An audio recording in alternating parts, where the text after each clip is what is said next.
தனுஷ் நடிப்பில் இட்லி கடை படம் சீக்கிரமாகவே திரைக்கு வர இருக்கு. தனுஷ் மற்றும் ஜிவி பிரகாஷ்குமார் கூட்டணியில் சமீப காலமாக வரும் பாடல்கள் பெரிய வரவேற்பை பெற்றுட்டு இருக்கு. வாத்தி படத்திற்காக அவர் தேசிய விருது வென்றதும் குறிப்பிடத்தக்கது.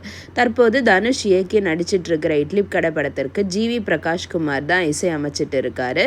நேற்று இந்த படத்தோட இசை வெளியீட்டு விழா சென்னையில் நடந்துச்சு. அதில் ஜிவி பிரகாஷ்குமார் கலந்து கொண்டு மேடையில் ஒரு விஷயம் பற்றி மறைமுகமாக பேசினார். துள்ளுவதோ இளமை 2 படத்தை தனுஷ் இயக்கினா அதில் நான் நடிக்க ரெடி. ஆனால் அவருக்கு துரோகம் செய்யும் கேரக்டரில் நான் நடிக்க மாட்டேன். ராயன் படத்தில் அதனால தான் நான் நடிக்கலை. அந்த 4 பேரில் ஒருவனாக நான் எப்போவுமே இருக்க மாட்டேன் அப்படின்ட்டு ஜிவி பிரகாஷ்குமார் தெரிவிச்சிருக்காரு. தனுஷுக்கு நெருக்கமாக இருந்த பின் அவரோட எதிரிகளாக மாறின சில பிரபலங்கள் இருப்பதாக கூறப்பட்டு வருது. எல்லாருக்கும் தெரிஞ்சது தான் இந்த விஷயம்.